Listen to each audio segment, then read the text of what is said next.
ലോകത്ത് മുഴുവൻ പട്ടിണിയാണെങ്കിലും, ഈ ലോകത്ത് മുഴുവൻ ദാരിദ്ര്യമാണെങ്കിലും ദൈവത്തെ തേടുന്ന, ദൈവത്തിന് വേണ്ടി നിൽക്കുന്ന ഒരു കുടുംബത്തെ പരിപാലിക്കേണ്ട ബാധ്യത ദൈവത്തിൻ്റെതാണ്. അപ്പൊ ദൈവം ആ കാര്യത്തിലൊക്കെ നല്ല തന്റേടവും നട്ടല്ലും ഉള്ളവനാണ്. അല്ലാതെ കൂടെ നിന്നവനെ പകുതി വഴി എത്തുമ്പോ മറന്നിട്ട് കണ്ണട ചെയ്യുവനെ കണ്ടില്ല അങ്ങനെ പോകുന്ന ആളല്ല കേട്ടോ. അതുകൊണ്ട് നിങ്ങൾ ഉറപ്പ്, ദൈവത്തിന്റെ കൂടെ നിൽക്കാനൊന്നും ആരും മടിക്കേണ്ട കാര്യമില്ല.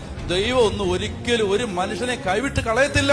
അതുകൊണ്ട് നമുക്ക് കർത്താവിനോട് പറയണം, കർത്താവേ എന്റെ അതിരുകൾ വിസ്തൃതമാക്കണം എന്ന് പറഞ്ഞാൽ ഞാൻ ഇങ്ങനെ കിടന്നാ പോരാ.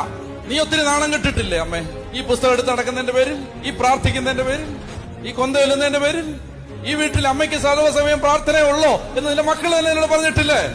ആ മക്കളെ കൊണ്ട് നിന്റെ ദൈവം പറയിക്ക്, എന്റെ അമ്മ മുട്ടുകുത്തിയതിന്റെ മിച്ചമേ ഈ വീട്ടിലുള്ളൂ എന്ന് പറയിപ്പിക്കും ദൈവം. പറയിപ്പിക്കണം.